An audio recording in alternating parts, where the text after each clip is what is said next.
School board candidate Dr. Teresa Merino met with GCPR to talk about some of the new ideas she has for the school district and finances. She has several degrees and years of experience in education and business. In the forum, you talked about bringing new research programs to students and teachers. Can you talk about some of these programs? Certainly. First of all, I'd like to thank you for giving me this opportunity for this interview. I believe that it is important to hear the young voices of the future generations. Again, I'm Dr. Teresa Merino, candidate for El Rancho School Board of Education. Some of the research programs that I reference is what I learn and know about at the County Office of Education. One of them that is currently in its infancy state here at the district is the project-based learning. This is where students work in teams. This is where it breaks away from the traditional classrooms that we had, where the teacher's in the front of the classroom and you have the students all sitting in rows. Project-based learning is where students work collaboratively in teams and they work on a project, they make decisions together, they arrive at solutions together, they look at problems together, and they analyze them together. This develops and builds collaboration and cooperation. I also reference I like to reference other research-based program, and this is learning communities. Learning communities, basically, again, students working in teams, getting away from traditional classrooms, because working in teams, learning to work with a group of people from various ethnic backgrounds is really the base for students to be successful in a global society. Also, in reading programs in reading would be programs that develop the not only the reading skills, the basic phonics, but also reading for understanding, reading for analyzing, writing, developing their writing skills with today's computer and digital age. Many of our students are getting away from the traditional writing, but it is also about learning to think analytically and develop their story, develop the content, also the listening skills. This is paramount. Students need to fully develop listening skills because this is truly something that will be needed not only in school as students, but also in the workplace as well. Developing their speaking abilities. Again, because no one works in isolation any longer, students need to be grounded in speaking, listening, reading, and writing. Also, it is about understanding the content, being able to analyze it, to think critically, to understand it. Not only that, to be able to communicate it, to communicate their understanding. So these are some of the programs that are research-based, that have been tried in various districts, in various states, and it is something that we're beginning to see here in our district, and this is something that we'll definitely support. Right. Aside from bonds, would you explore other options to find funds to modernize our schools? Oh, absolutely.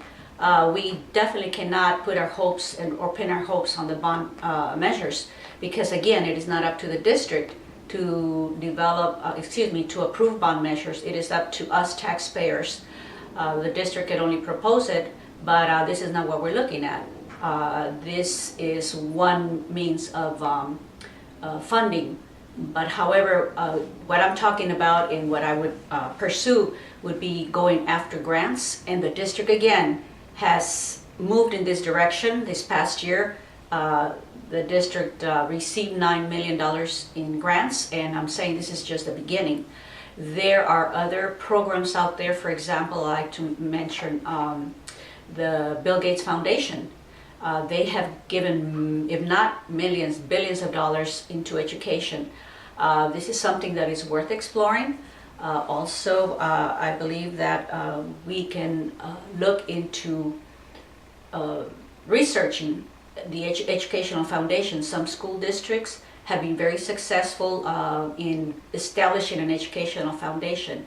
And these are just some venues that we definitely should be exploring. The district is again thinking outside of the box.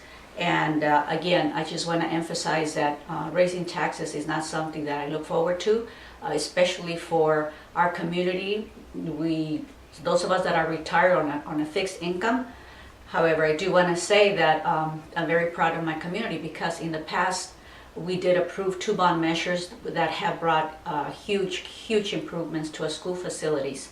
So again, just to wrap it up, it would be going after grants, looking into educational foundations, and looking at alternative sources of funding for our school district. Right. So touching back on student success in society, what types of skills and knowledge would you put emphasis on in preparing for students for college and career choices? Well, I like to start with the fundamentals. Every student must be well-grounded and have a thorough understanding of reading and writing. This is, of course, the basics for all learning, but it also having those skills in the disciplines that are paramount now for students to function in the global society.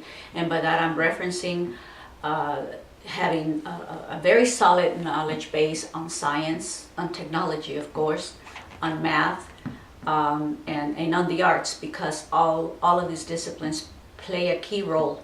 Students need to have that full understanding, regardless whether they choose to go to college, go to the university, or to pursue a career pathway. It is about students having all of the requirements that are needed to make those decisions as adults, and having what we call the A through G requirements. And this is the basic set of knowledge and skills and academics that students must have once they leave our school district. Right. So touching on the importance in being bilingual in the workforce, can you talk about how important the Dual Language Academy is? Dual Language Academy, it's very important. When I was here teaching in the district, we had the bilingual program, which was extremely successful. Unfortunately, that went away for a very long time. Nonetheless, we must be cognizant and be aware, keep in mind first of all, the community that we live in, and not only the community, but let's think globally, think the society that our future generations are growing up in. We are no longer homogeneous, especially here in California. We are pretty much the melting pot. So it is critical for students to have an understanding of, have knowledge of more than one language. If you look at other countries in Europe and in Latin America, it is a requirement from very, very early on. I am very happy that the district is moving in this direction. Dual language has been around for a very long time. Actually, I believe in Montebello, it's been there for 15 years. I had the opportunity to work at UCLA at their SEEDS school, and this is where dual language is fully implemented. I did work alongside with the teachers. I have seen the success. It is important for our students to, first of all, understand their own language, and it is not only about language, it is also about learning about different ethnic groups, different customs, and these are the skills, and this is what every student must have and understand in order for them to work, again, in a global society where they come in contact with workers from all over the globe. So definitely I support the Dual Language Academy. Right. How beneficial is the current partnerships with the surrounding colleges? And would you advocate for further partnerships? You know, using an old cliche that has been around, and I believe the one that really brought it to light is Hillary Clinton, whom I'm supporting. It takes a village to raise a child, and the district alone definitely is not going to be able to prepare the students to function in the real world. It's going to take the collaboration of many partners, and whether this be community-based organizations, it's the partnership, first of all, starting with the home and the parents, the homeschool connection. But the partnerships that are in process right now with community colleges are also very important, because this is really next transition for students. Students are now in a mode where they know that high school is just finishing one level and moving on to the next level of their education. In bringing these partnerships to our school district, it's going to help students, A, to understand that, okay, I need to get ready for the next transition in my life, and B, it is what the colleges are bringing in. For example, they're coming in to work with students that are almost ready to graduate to make sure that they have the skills in reading and mathematics, so that once they go to the community colleges, they do not have to take remedial actions.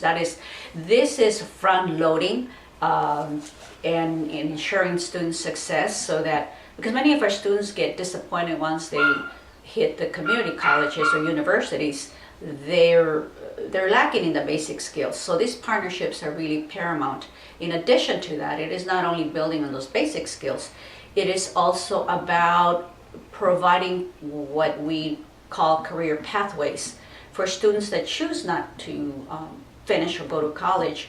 It is they must have a vocational skill. They must be able to function in the real world without having to just go into the customer service. Not that there's anything wrong with that.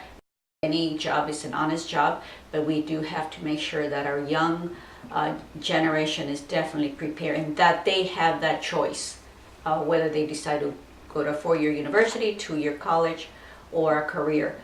I plan and I hope that if elected, I will continue to develop those partnerships with the surrounding community colleges. And not only that, also with some of our business partners.